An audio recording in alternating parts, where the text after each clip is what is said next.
Hey guys, स्वागत है आप सभी का द फॉर बैंक का चैनल में और मेरा नाम है चिराग चोपड़ा। सो गाइस, आज बात करते हैं कि एक नया बच्चा क्या एसएससी और बैंक एग्जामिनेशन की प्रिपरेशन साथ में कर सकता है, और उससे भी इंपॉर्टेंट कि क्या उसे एसएससी और बैंक एग्जामिनेशन की प्रिपरेशन साथ में करनी भी चाहिए या नहीं। अब गाइस, हर साल ऐसा होता है कि कुछ बच्चे एसएससी के होते हैं जो 2-3 साल से प्रिपरेशन कर रहे होते हैं और फिर वो इवेंचुअली सोचते हैं कि क्यों ना बैंकिंग एग्जामिनेशन की प्रिपरेशन करी जाए। उसी के साथ कुछ बैंकिंग एग्जामिनेशन के बच्चे होते हैं जिनको 2-3 साल बाद या इवेंचुअली स्टार्टिंग से ही लगने लगता है कि क्यों ना एसएससी की भी प्रिपरेशन करी जाए। अब गाइस, ये दोनों ही एग्जामिनेशन के कुछ बहुत सारे पॉजिटिव्स हैं और थोड़े बहुत नेगेटिव्स हैं। अगर एसएससी की बात करें तो देखो, एसएससी में सबसे बड़ा पॉजिटिव क्या है, ये एक्चुअली में सेंट्रल जॉब्स आपको यहाँ पे मिलती है, मतलब असली सरकारी नौकरी होती है वो एसएससी में आपको मिलेगी। बट उसी के साथ यहाँ पे नेगेटिव क्या है भाई, यहाँ पे सबसे बड़ा नेगेटिव ये है कि एसएससी का आज रिक्रूटमेंट आने से लेके उसका पोस्टिंग होने तक आपको अराउंड 3 से 4 साल तक भी लग जाते हैं। वहीं अगर बैंक की बात करें तो भाई, बैंक का सबसे बड़ा पॉजिटिव क्या है भाई, एक तो ये सरकारी नौकरी है, उसके साथ इनका रिक्रूटमेंट प्रोसेस बहुत तेज है। मतलब आज अगर एसबीआई पीओ का नोटिफिकेशन आ गया है और उनका प्रीलिम्स होने वाला है, तो आप ये मान के चलो प्रीलिम्स से लेके आपकी पहली पोस्टिंग तक अराउंड 7-8 महीने में सारा काम हो जाएगा। मतलब बैंक का नोटिफिकेशन आने से लेके उनके पोस्टिंग तक 8 से 9 महीने लगते हैं। तो मतलब बैंक का ये प्रोसेस बहुत तेज है। बट वहीं अगेन थोड़ा वर्क लाइफ बैलेंस का इश्यूज है, तो ये बैंक्स का थोड़ा नेगेटिव साइड है। बट अगेन फिर एसएससी वाले बच्चे बोलते हैं कि भाई जॉब ही नहीं होगी तो वर्क लाइफ बैलेंस का क्या करेंगे। इसलिए बहुत सारे एसएससी वाले बच्चे होते हैं जो हर साल बैंक एग्जामिनेशन के बारे में सोचते हैं। वही बैंक वाले तो बच्चे हर साल सोचते ही हैं एसएससी देने के लिए। अब गाइस, हमारा सबसे पहला क्वेश्चन ये होगा कि क्या मुझे एक नए बच्चे को एसएससी और बैंक एग्जामिनेशन की प्रिपरेशन साथ में करनी भी चाहिए या नहीं। सो गाइस, मेरा इसका आंसर होगा यस, अ बिग यस, बिल्कुल हाँ। और 2022 भाई 2022 में तो इन दोनों एग्जामिनेशन की प्रिपरेशन साथ में करना बहुत ज्यादा इंपॉर्टेंट हो गया है, और इसका सबसे बड़ा रीजन है एनआरए सीईटी। गाइस, जैसे ही एनआरए सीईटी लागू हुआ, आप ये मान के चलो दोनों एग्जामिनेशंस का एक कंबाइंड सिलेबस बनाया जाएगा और प्लस रेलवेज। इसका मतलब ये है कि इन सारे एग्जामिनेशंस में से कुछ कुछ पार्ट लिया जाएगा और एक कंबाइंड सिलेबस बनाया जाएगा। तो मैं इसलिए आपको बोल रहा हूं कि अब नीड ऑफ द आवर है। अब ये मोस्ट इंपॉर्टेंट चीज है कि जो आज बच्चा एक एसएससी एग्जामिनेशन की प्रिपरेशन कर रहा है, वो साथ साथ में बैंक एग्जामिनेशन की प्रिपरेशन करे, एंड वाइस वर्सा जो बच्चा बैंक एग्जामिनेशन की प्रिपरेशन कर रहा है वो कहीं ना कहीं कोशिश ये करे कि थोड़ा बहुत एसएससी की प्रिपरेशन भी कर सके। ऐसा इसलिए बिकॉज जैसे ही एनआरए सीईटी आ गया, जो कि आज नहीं तो कल आने ही वाला है, इसके आते ही सिलेबस एक कंबाइंड बनेगा। मतलब कुछ एसएससी वाला पोर्शन बैंक वाले बच्चों को पढ़ना पड़ेगा और एसएससी वाले बच्चों को कुछ बैंक वाला पोर्शन पढ़ना पड़ेगा। फाइन। अब सबसे पहला हमारा पॉइंट ये होगा कि सर इनके सिलेबस में कितना डिफरेंस होता है। सो गाइज, मैं आपको ये बोलना चाहता हूं कि सिलेबस में आप मान के चलो 60% सिलेबस ऑलमोस्ट सेम होता है दोनों ही एग्जामिनेशंस का। वही 40% सिलेबस जो है इन दोनों एग्जामिनेशन में थोड़ा थोड़ा डिफर करता है। फाइन। बहुत डिटेल में बात करते हैं, अभी चारों सेक्शंस की बात करेंगे, इंग्लिश, क्वांट, रीजनिंग और जीके। भाई क्या क्या चीजें सिमिलर हैं और क्या क्या चीजें अलग हैं। फाइन। और इस सेशन के बाद आई एम प्रीटी श्योर कि आपको खुद ये लगने लगेगा कि नहीं भाई, मैं एसएससी और बैंक की प्रिपरेशन साथ में कर सकता हूं। फाइन। सबसे पहले बात करते हैं भाई इंग्लिश सेक्शन में क्या अलग है और क्या सेम है। देखो, एसएससी और बैंक यहां पे लिख लेते हैं, यहां पे लिखते हैं बैंक। फाइन। देखो, एसएससी में क्या होता है, एसएससी में जो इंग्लिश आती है वो बेस्ड होती है मेजरली ग्रामर के ऊपर प्लस वोकैबुलरी के ऊपर। फाइन। और जो बैंक में इंग्लिश आती है वहां पे मेजरली जो सबसे इंपॉर्टेंट चीज होती है वो होती है रीडिंग प्लस वोकैबुलरी प्लस थोड़ा बहुत जीके। फाइन। ठीक है। अब अगर आप एसएससी की प्रिपरेशन ऑलरेडी कर रहे हो तो आपके ये दोनों पार्ट्स ऑलरेडी बहुत मजबूत होंगे। मतलब जीके और इंग्लिश आप बहुत अच्छे से ऑलरेडी करते आ रहे होंगे। इसका मतलब अगर आप अब बैंक एग्जामिनेशन की प्रिपरेशन चालू करते हो तो बस और बस अगर आप रीडिंग पोर्शन पे ध्यान दे दो, और ये पोर्शन अच्छा करने के लिए आपको ज्यादा से ज्यादा 1 महीना चाहिए। इसका मतलब अगर आप 1 महीना बैंक एग्जामिनेशन के लिए रीडिंग पे ध्यान दे दो तो आपकी बैंक एग्जाम की भी इंग्लिश तैयार हो गई। फाइन। वहीं अगर आप बैंक एग्जामिनेशन की तैयारी ऑलरेडी कर रहे हो तो देखो, आपकी रीडिंग ऑलरेडी अच्छी है। रीडिंग अच्छी होने से क्या होता है भाई, रीडिंग अच्छी होने से मैं हमेशा बच्चों को बोलता हूं कि आपका वोकैबुलरी और ग्रामर साथ साथ में ऑलरेडी हमेशा प्लस पॉइंट रहता है कि ये साथ साथ में प्रिपेयर होता ही रहता है। मतलब जितनी अच्छी आपकी रीडिंग होगी उतनी ही अच्छी आपकी वोकैबुलरी होगी और इवेंचुअली उतनी ही अच्छी आपकी ग्रामर भी होगी। फाइन। थोड़ा बहुत चेंजेस आता है, एक्टिव पैसिव वॉइस वगैरह जो सबसे इंपॉर्टेंट पार्ट होता है एसएससी का, वो हम बैंक में नहीं पढ़ते। इसका मतलब यह है कि अगर मैं थोड़ा बहुत ध्यान ग्रामर में दे दूं और थोड़ा ग्रामर को और अच्छे से इंप्रूव करूं तो मुझे लगता है ग्रामर इंप्रूव करने में ज्यादा से ज्यादा आपको 15 से 20 दिन लगेंगे। फाइन। वही वोकैबुलरी तुम ऑलरेडी बैंक में भी अच्छे से प्रिपेयर कर ही रहे होते हैं तो वोकैबुलरी में हमें इतना टाइम देने की जरूरत पड़ेगी नहीं। इसका मतलब एक बैंक का बच्चा जो अगर एसएससी की प्रिपरेशन करना चाहे तो अगर ग्रामर में 15 से 20 दिन अच्छे से दे दे तो वो एसएससी की इंग्लिश को अच्छे से तैयार कर लेगा।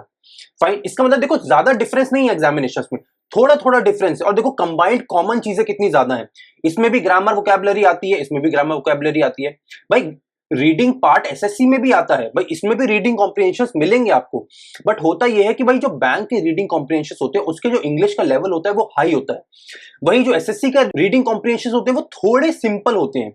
इस वजह से बैंक वाले बच्चों को यहां फायदा मिलता है, वहीं एसएससी वाले बच्चों को ग्रामर और वोकैबुलरी वाले पोर्शन में फायदा मिलता है। मतलब दोनों के ही फायदे हैं और दोनों को ही थोड़ी थोड़ी एक एक पॉइंट पे इंप्रूव करना है और दोनों की इंग्लिश तैयार हो जाएगी कंबाइंड वाली। फाइन, मतलब इंग्लिश में ज्यादा एफर्ट्स ना एसएससी वाले बच्चे को लगाने हैं और ना ही बैंक वाले बच्चे को लगाने हैं। फाइन, मतलब इंग्लिश हम तैयार कर सकते हैं मैक्सिमम 1 महीने में। फाइन, अब बात करते हैं क्वांट की। देखो क्वांट में सबसे अच्छा क्या होता है, भाई यहाँ पे लिखते हैं एसएससी और नीचे लिखते हैं बैंक।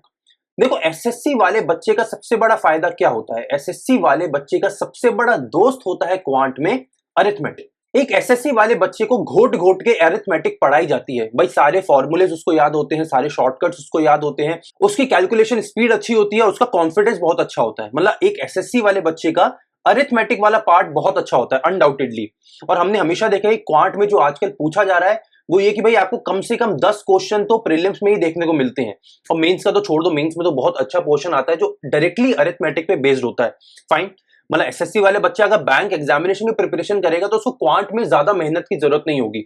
बट बैंक एग्जामिनेशन में एक बहुत इंपॉर्टेंट चीज आती है, एक बहुत इंपॉर्टेंट इंग्रेडिएंट है बैंक एग्जाम्स का, और उसको बोला जाता है data interpretation, that is DI.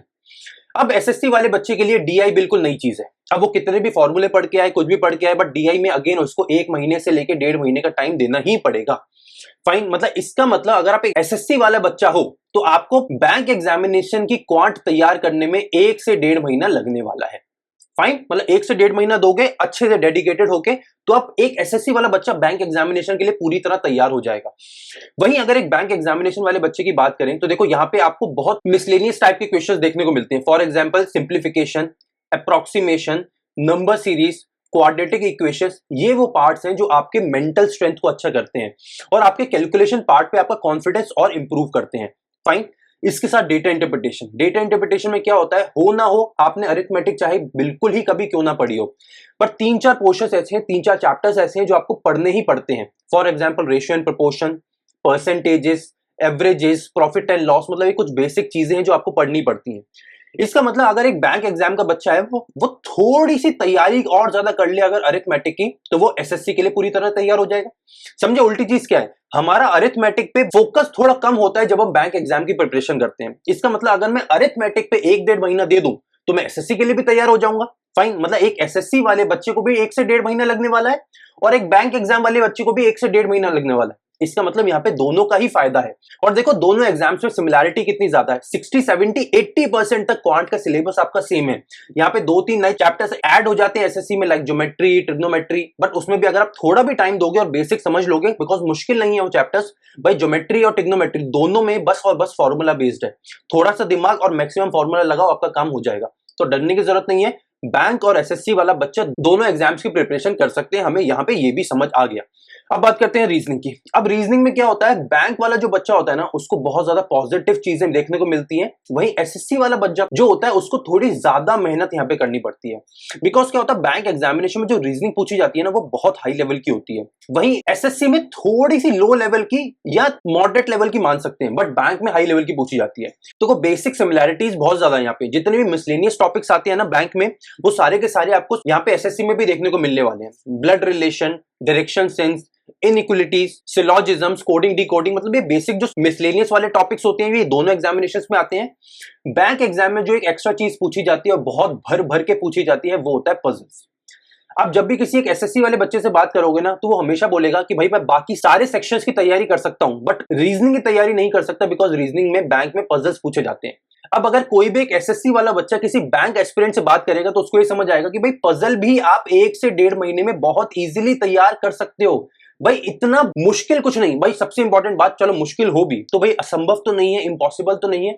और अगर बैंक एग्जामिनेशन वाला जो बच्चा तैयारी कर रहा है वो अगर 1 से 1.5 महीने में पजल तैयार कर सकता है तो एक एसएससी वाला बच्चा तो बिल्कुल कर सकता है ना। और भाई अगर आप पजल्स को अच्छे से 1-1.5 महीना देते हो तो भाई आप ये मान के चलो कि प्रीलिम्स की तो बहुत बहुत अच्छे से तैयारी हो ही जाएगी, प्लस मेंस को भी आप काफी हद तक टच कर लोगे अगर बैंक एग्जामिनेशंस की बात करते हैं।